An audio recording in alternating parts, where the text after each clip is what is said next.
Ju përshëndes të nderuar teleshikues, ritakohemi bashkë këtë radhë në një bisedë në studio që do të zhvillojmë me zotin Mujo Buçpapaj, analist, politolog, gjithashtu edhe drejtori i Gazetës Nacionale. Përshëndetje, mirë se keni ardhur zoti Mujo. Përshëndetje ju dhe gjithë shikuesit tuaj. Është kënaqësi t'ju kemi në studio. Faleminderit. Ndalemi në zhvillimet më të fundit politike. Është kryetari i Partisë Demokratike Lulzim Basha, i cili ditën e sotme ka artikuluar një propozim që do t'i drejtojë grupit parlamentar të Partisë Demokratike për ndjekjen e mandateve të deputetëve të kësaj force politike në Kuvendin e Shqipërisë. Si lexohet nga ana juaj kjo?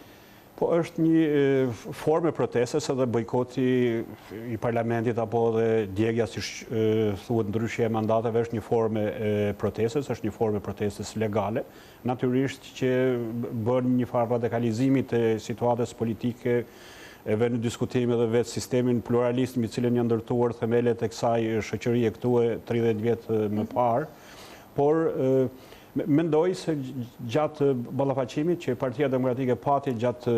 muajit të fundit, thuajse në të gjitha lagjet, periferitë të qyteteve, në përfshatra, në takim me gjitha shtresat apo komunitetet që përbëjnë shoqërinë tonë, një kërkesë radikale ka qenë që gjendja nuk është duke ndryshuar, qeveria dhe mazhoranca është arrogante dhe nuk është duke dëgjuar atë çfarë vërtet shoqëria shqiptare është duke kaluar, një traumë të plotë morale, një traumë të plot psikologjike, mungesa e shpresës dhe humbja e besimit që mund të bëhet më mirë, ka çuar në një farë depresioni shoqëror dhe ndoshta Partia Demokratike e ka kaluar atë fazë kur sillej si një shoqat apo si një OJF e cila mendon që të sensibilizojë opinionin nëpërmjet evidentimit të problemeve që në fakt e ka bërë gjatë kësaj periudhe me ekspertët e saj, por ndryshe është evidentimi dhe ndryshe është ndërgjegjësimi i përmirësimit të qeverisë dhe ndryshe është kur ti mendon se këto masa kanë marrë fund dhe dialogu i kësaj natyre me qeverinë nuk ka dhënë rezultatet e pritura dhe në këtë mënyrë Partia Demokratike është përpara dilemës nëse ajo do të ketë një të ardhme dhe mund të vijojë të qëndrojë si një forcë kryesore politike në vend apo si një nga dy forcat politike në vend, ose do të shkojë drejt shkrirjes apo drejt paralizimit të jetës saj politike, drejt humbjes besueshmërisë dhe humbjes asaj që është shumë e rrezikshme e interesit publik. Protesta e fundit demonstroi jo thjesht atë që Partia Demokratike e quan si një referendum për pakënaqësinë totale ndaj kësaj qeverisje apo ndaj kësaj mazhorance, apo si quan si një ndryshim të mazhorancës dhe shpeshherë ndodh që në demokraci mazhorancat janë në ndryshim të vazhdueshëm si rezultat i politikave të gabuara apo politikave antisociale nganjëherë dhe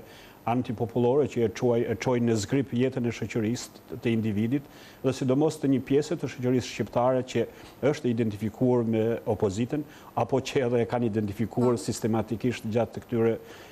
6 vjetëve gjysmë, po shkojmë rreth 7 vjetëve dhe këto e bëjnë shumë radikale frymën që ekziston në popullin shqiptar, e bëjnë shumë radikale sidomos frymën që ekziston tek kritikët ndaj Partisë Demokratike dhe politikave të saj të gjerëtanishme dhe e rëndësishme është që në këtë periudhë format e protestës legale, qoftë edhe shkrirja e mandateve, të ketë synime të qarta të cilët çojnë në gjetjen e një zgjidhje, një formule të re politike, ku të jepen garancitë të rëndësishme për zgjedhjet e ardhshme dhe kjo është themeli i kërkesave të Partisë Demokratike. Është gati e papritur, provokuese dhe shantazhuese disa deklarata të kryeministrit se unë do të marr Kuksin 6 muaj përpara zgjedhjeve apo do të marr Pogradecin 6 muaj përpara zgjedhjeve apo pa u mbajtur zgjedhje duke i paragjykuar, keq paragjykuar dhe duke treguar se tashmë sistemi i zgjedhor është kthyer në një farsë dhe votat e popullit nuk do të jenë ato të cilat do të shprehin legitimitetin e një mazhorance qoftë edhe të nivelit të komuniteteve, të rrethave, të bashkive dhe të komunave apo të në përgjithësi të asaj që quhet legalitet dhe legitimitet i pushtetit lokal. Dhe kjo frikë e shprehur nga kryeministri mund të kenë bërë të mendojnë jo vetëm drejtuesit e Partisë Demokratike, jo vetëm zotin Basha, por në përgjithësi elektoratin e saj që zgjedhjet do të shkojnë drejt një manipulimi të ardhshëm dhe kjo qeveri e ka humbur legitimitetin dhe aftësinë dhe si të thuash edhe besueshmërinë për të zhvilluar zgjedhje të reja, të paanshme, të drejta dhe të ndershme dhe ndoshta rezultati i zgjedhjeve të përgjithshme apo kombëtare të vitit 2017 është një dëshmi e qartë dhe një dëshmi ndërkombëtare, jo thjesht nga Partia Demokratike apo opozita, por nga ekspertët e OSBE-Odirit, të cilët janë deklaruar qysh në mbarim të zgjedhjeve të përgjithshme, por edhe raportin përfundimtar se rreth 20% e votave në parlamentin shqiptar janë të trafikurat, apo siç themi ne të vjedhura. Dhe kjo është një dilemë shumë e madhe për votuesit shqiptar. Nëse kjo mazhorancë do të jetë në gjendje për të siguruar zgjedhjet e ardhshme, qoftë ato vendore dhe parlamentare, dhe kjo ka bërë që Partia Demokratike të shkojë drejt një radikalizimi, është gati i pabesueshëm që pas 30 vjetë pluralizëm ne të shohim një parlament një ngjyrësh apo një mazhorancë të një partie, sepse ka qenë një gabim, mendoj unë, i Partisë Socialiste me një trashëgimi nga Partia e Punës Komuniste dhe ai deliri i udhëheqjes të vetma apo me një parti apo mosndarja e pushtetit me të tjerët për të drejtuar gjatë këtyre 2 viteve të fundit në mënyrë gati personale, me një shtab që ndan tendrat, që ndan postët, që ndan të ardhmen e kësaj shoqërie të individëve të veçantë, sidomos të rinjve shqiptar, pa patur parasysh interesat. Pra, gabimi kryesor i mazhorancës është sepse ajo nuk ka ditur të funksionojë si një qeveri për të qeverisur gjithë popullin, por është përpjekur jo vetëm elektoratin e majt për ta mbështetur, por në përgjithësi ka qenë një pjesë e disa elitave të dyshimta, mendoj unë, edhe nga pikpamja politike dhe intelektuale, dhe nëpërmjet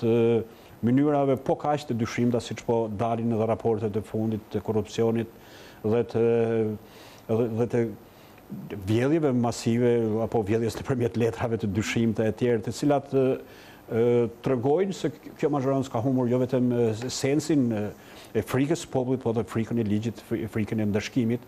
dhe ka humbur ajo që tha dhe zoti Basha sot, që ne do të drejtohemi popullit, dhe në rast se kemi parasysh për kufizimin lincolnian, partitë në qeveritë në demokraci vinë nga populli,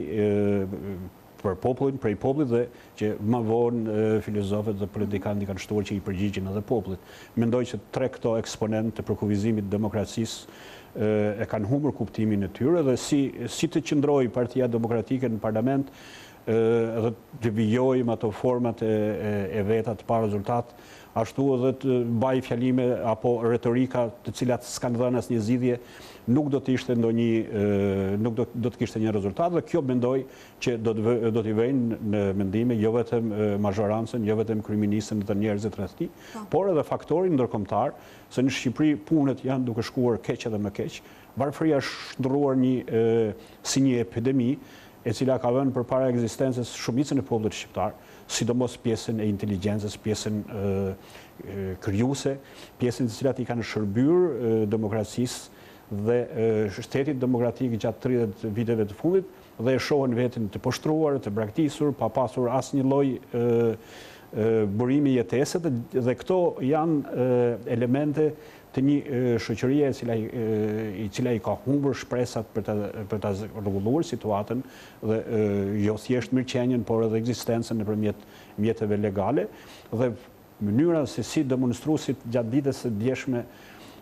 në formë radikale dhe dëshpëruese e identifikojnë të keqen varfërinë e tyre ekstreme, pamundësinë për të shkolluar fëmijët, pamundësinë për të ndërtuar edhe një jetë minimale me standarde minimale, janë drejtuar kësaj qeverie dhe Partia Demokratike nuk i kishte mbetur zgjidhje tjetër. Zoti Buçpapaj, jemi edhe në ato kushte kur ne presim të hapim negociatat me Bashkimin Evropian. Mendoni se do ta cënonte këtë lloj procesi ky vendim i marrë nga Partia Demokratike për t'ju shkëputur jetës parlamentare, ose thon ndryshe edhe për të kërkuar një qeveri tranzitore apo për të kaluar në zgjedhjet parakohshme? Po, sigurisht se dalja e Partisë Demokratike dhe opozitës dhe aleatëve të saj në opozitë nga parlamenti krijon një problem ndërkombëtar, krijon një problem në Komisionin Evropian, në Bashkimin Evropian, krijon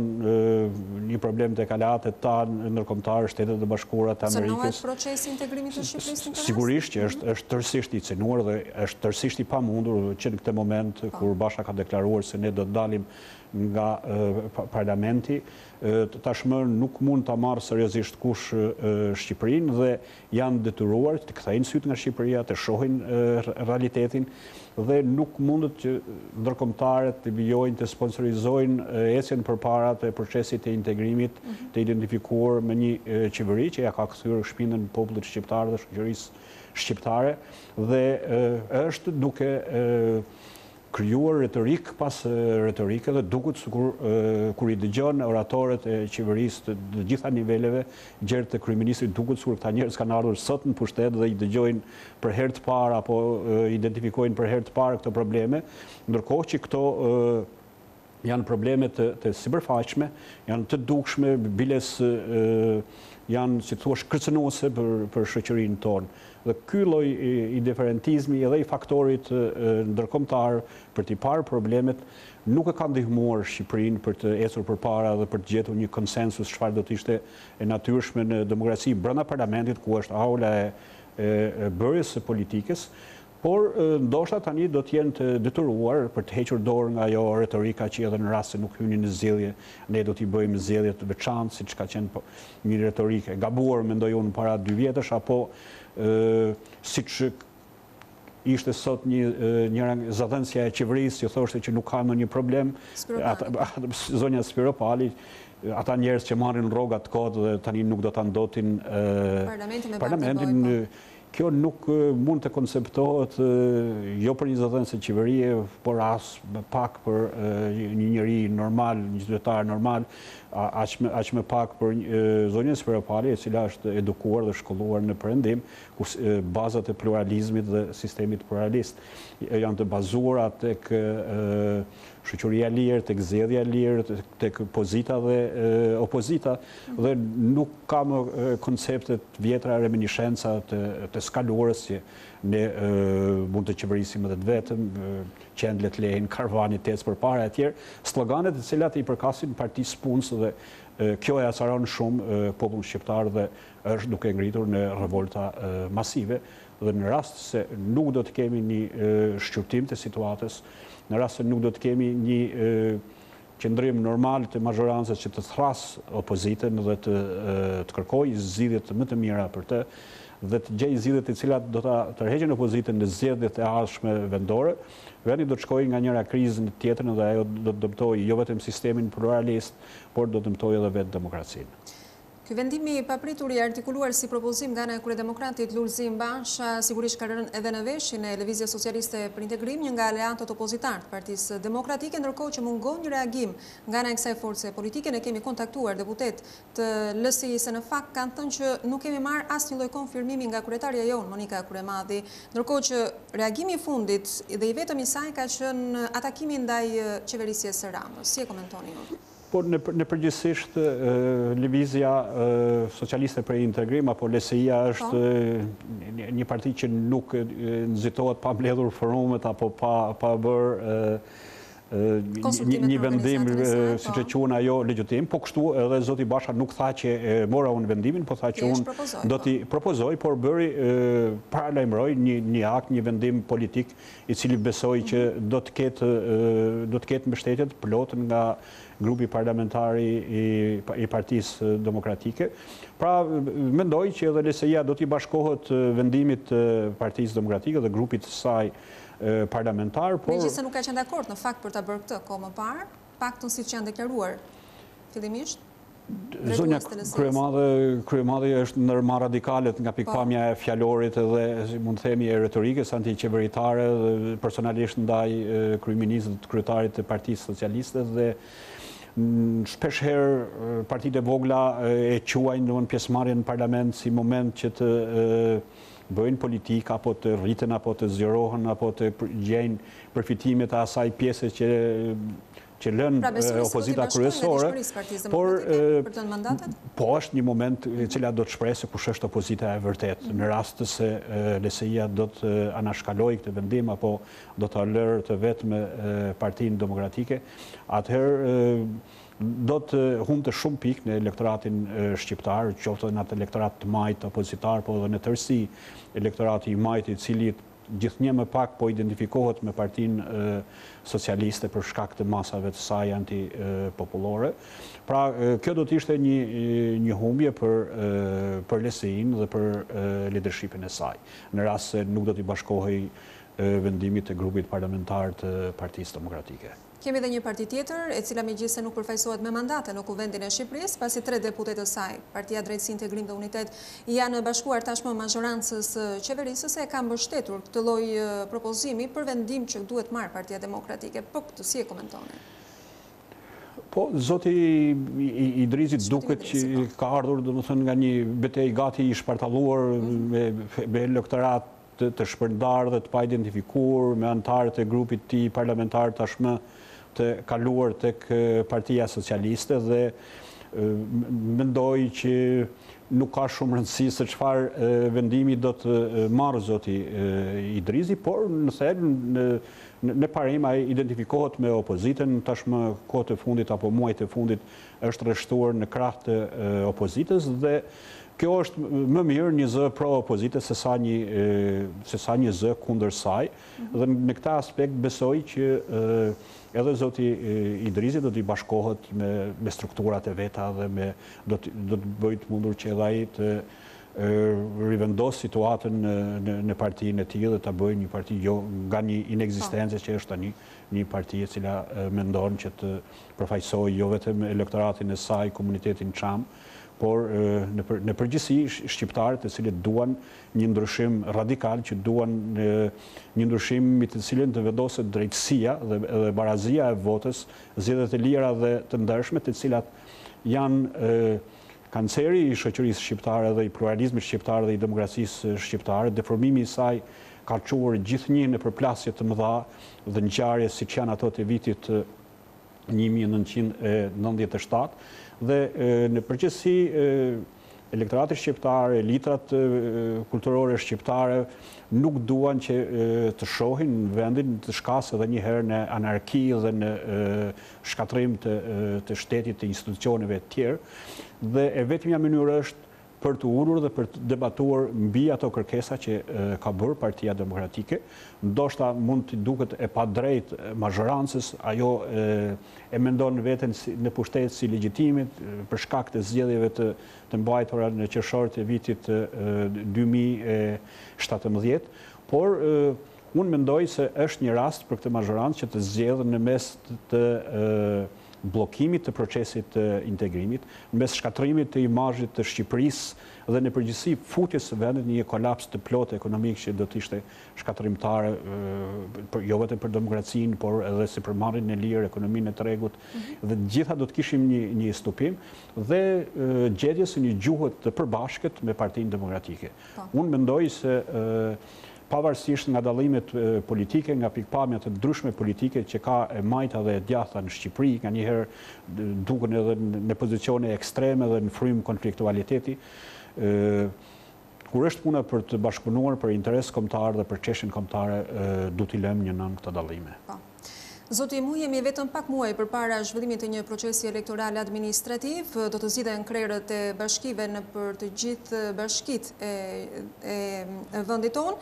E ndërkohë kemi edhe një, duket sikur ka nisur tashmë fushata, kryeministri ka ndërmarrë atë bashkia që duam, këtë moto për prezantimin e një fushate, siç duket për zgjedhjet. Si e parashikoni kjo lëvizje që mund të bëjë për stopimin e parlamentarizmit opozita, do të ndikojë në këtë proces elektoral që thuajse po vjen? Sigurisht që tashmë zgjedhjet e përgjithshme nuk mund të mbahen, që nga momenti që zoti Basha bëri një deklarat për bojkotin e parlamentit, nuk mund të zhvillohen. Dhe ato mund të rrezikohen ose për vjeshtën këtë vjeshtë, do të thënë për vjeshtë, ose do të mund të gjendet një zgjidhje e shpejtë gjatë të paktën tjerë me 22 mars, kur mendohet që fryma radikale mund të arrijnë kulmin e ashpërsimit në Shqipëri. Çfarë mund të arrijë për shembull? Kulmi kush mund të ishte? Po, mund të kemi një pjesëmarrje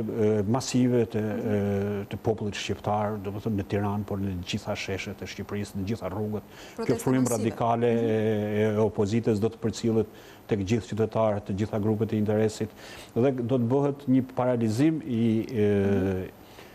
jetës politike, ekonomike dhe funksionale në Shqipëri, dhe mund të kemi një skemë të ngjashme me bllokimin që i ka ndodhur qeverisë në anën e vitin 1991. Zoti Muj, kemi mbritur në fund të kësaj bisede. Ju falenderoj shumë për gjithë informacionin dhe këtë bashkëbisedim që ndat me teleshikuesit e Report Televizion. Ju falenderoj unë. Jeni gjithmonë i mirëpritur. Faleminderit. Të nderuar teleshikues, kisha kënaqësinë që këtë bashkëbisedim të zhvilloja me zotin Mujo Buçpapaj, politolog, analist dhe njëherë është drejtori i Gazetës Nacional, ku folën për zhvillimet më të fundit politike në vend. Faleminderit që na ndoqët bashkë me u pafshim.